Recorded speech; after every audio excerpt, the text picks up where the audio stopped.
Hey everyone, welcome back to Metaphysical Monday, rock stars. Happy Indigenous People Day. I would like to take a moment to acknowledge that we are on stolen land. It doesn't belong to us. And it's not just here, but it's a lot of places around the world are like that. The Americas for sure. And I thought I'd share with you stones, the healing properties of stones that are the Native Americans, the people from our land, valued and used in jewelry and traded and bartered. And of course the first one is turquoise. Turquoise is found in the US, so that's a big reason. It's found mainly in the Southwest, in Nevada and Arizona. Here we've got some tumbled from Kingman, Arizona. Some of the mines are closed and some of them are very, very valuable and sought after. And we have some of that here too. We also have some rough turquoise from Zacatecas, Mexico. You can also find turquoise in Mexico and the Middle East. I believe it's Iran or Iraq, one of those places. And also Tibet as well, and China. So turquoise, here's a really beautiful pendant. It's just drilled. Turquoise is a most efficient healer, providing solace for the spirit and well-being for the body. It's also protective. Here is a Chinese, you can tell Chinese turquoise by the spider webbing. Usually it's just Chinese turquoise that has that spider webbing. It has been used as amulets since time immemorial. Promotes spiritual attunement, enhances communication with physical and spiritual worlds. By the way, this is a Steve Wolf piece. It has some nice cutouts in the back. And here's another pendant. This one is US turquoise. Placed on the third eye, it enhances meditation and intuition. Hi, Tina. Placed on the throat chakra, it releases old vows, inhibitions, and prohibitions, and allows the soul to express itself once more. Here's a new ring we just got in. Hi, Jean. It's a purification stone. It dispels negative energy and clears and protects against EMFs, attunes the physical level to the spiritual, and unites the earth and the sky, bringing together, hi Vicky, bringing together male and female energies.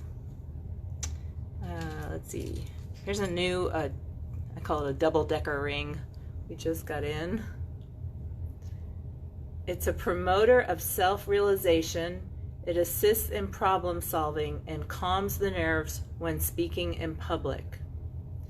It also dissolves self-sabotage, instills calm while remaining alert, stabilizes mood swings, stimulates romantic love, and it's good for physical exhaustion, mental exhaustion, depression, or panic attacks. Hi, Kimberly. Thank you. So you can, hi, Missy. Thank you. You too, Missy. So you can see why it's so, I mean, besides it being beautiful, it has all these amazing healing properties to it. So, by the way, I want to thank Kimberly and Vicky for coming into the shop. That was so nice to meet you in person. And I also want to say I feel so supported and loved by you guys. I feel like we have a nice community of people that follow us and support us, and I really appreciate you all. Thank you so much.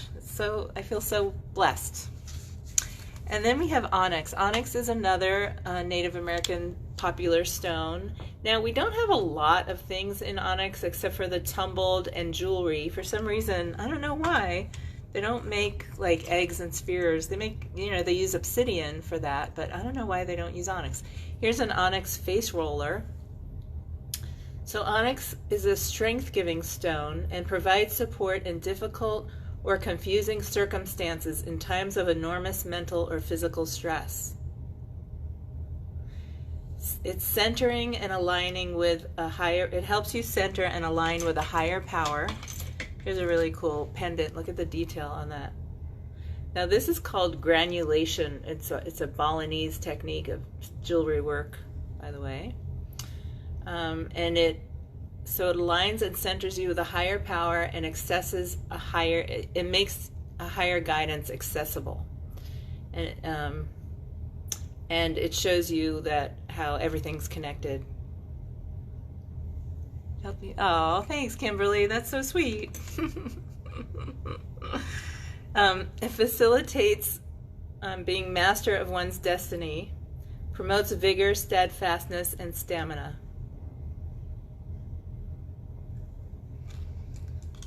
Let's see. Oh, there's more.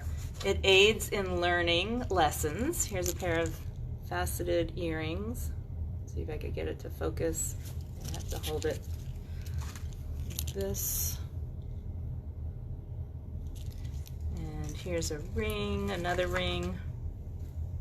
This one's got neat silver work too. And imparts self-confidence and helps you to be at ease in your surroundings. It anchors the flighty into a more stable way of life and generally imparts self-confidence. It alleviates overwhelming fear and worries, conveys the gift of wise decisions. So onyx is another great stone. It's also really good for just general protection. All the black stones are great for protection. Pair of earrings.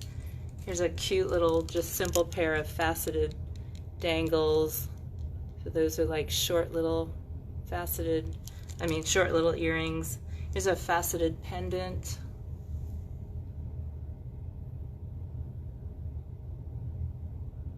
It's checkerboard style. Okay, and then the third one I'm going to talk about is coral, and it's very common to see coral and turquoise together in Native American jewelry. Like for instance, this pair of earrings.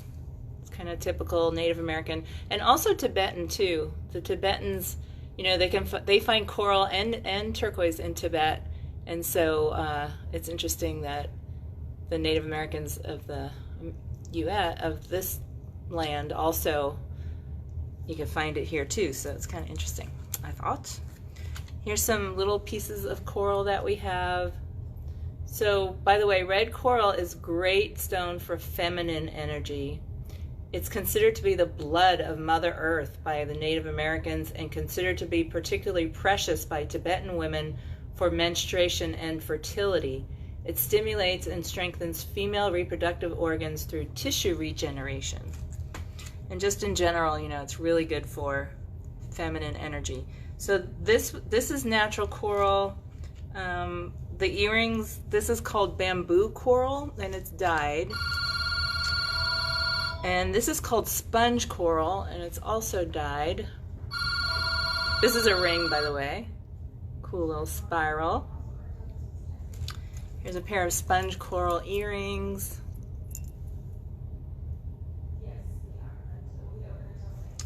And here's a square sponge coral pendant.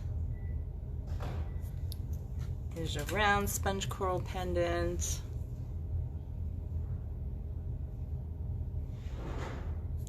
Hi, Sia. Oh, cool. What state are you in? Native American Day in your state. What state is that? And here's a pair of stud earrings. These are natural, not dyed, sterling silver. And here's a pair of dangly. Now these are also the natural coral, not dyed. So this is that Mediterranean coral, like the little pieces I showed you. They're from big branches like this. And this is actually fossilized coral. So they dive in the Mediterranean. It is restricted. You have to have a license to dive, and they only give out so many. And this can be polished up just like the little pieces. Here's a small one that has cool little barnacles on the end of it. Isn't that neat?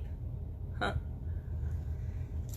So that's, oh, and a couple of rings. This is natural coral. This is almost looks like a Native American piece.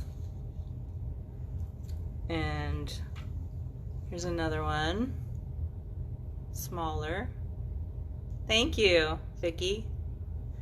Oh, and I didn't show you this pendant. This is one of our turquoise pendants. It's carved turtles. Now, this is a Steve Wolf piece that just came in. It's got a star on the back. Now, with my trained eye, I believe this is the pressed turquoise. So you got to be careful. There's a lot of fake turquoise out there. There's different levels of fake turquoise. There's dyed howlite. Howlite's a white stone that has some gray veins in there, so that's why they dye it and it looks kind of like turquoise. But it's usually really bright and it looks fake.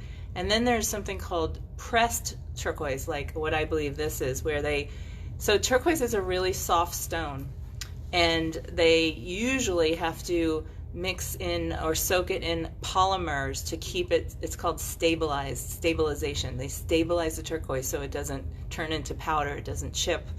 But then also what they do is they completely crush it up and they mix in polymers and they form them into bricks, and then they cut them and make other things out of them. So there's also that level of not 100% genuine turquoise, and I think that's what this is, but it's super cute with the turtles.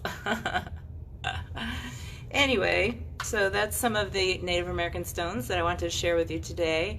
And I also want to remind you that we're doing our meditation. It's through the TFC Mindful Meditation group. It's a Facebook group. We do live meditations on Monday morning at 9:30 and Friday evening at 6:30 p.m. You don't have to join us live. You can, if you can't make those times, you could join us. You could watch it and do the meditation at any time. We're doing it to help each other make it through these really intense times.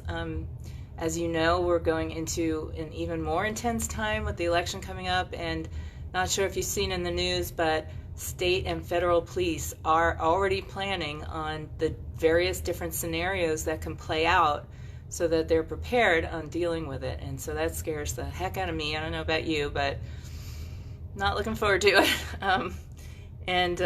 So we need to be able to keep ourselves centered and balanced and clear and, all that stuff so that we can be okay and make it through and deal with all this crap coming our way.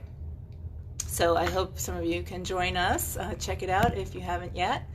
And hi, Missy, thanks.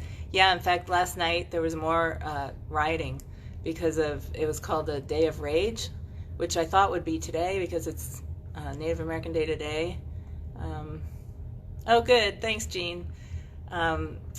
But yeah, so last night they broke a bunch of windows in the Oregon Historical Museum. They toppled Theodore Roosevelt's statue as well as Abe Lincoln's statue, which doesn't really make sense to me. But yeah, so, and I saw another store, it's empty, but their windows got bashed also. So there's more of that happening around here. And hopefully, it won't get too crazy, but we have to be prepared. So you guys hang in there. I hope, I think most of you probably don't have to deal with a lot of this stuff like the vandalism and the crazies, but maybe some of you do. Depends where you live. But I'm thinking about you all, and I'm wishing you well. Have a great rest of your day, and thanks for watching. Cheers. Blessings to all of you.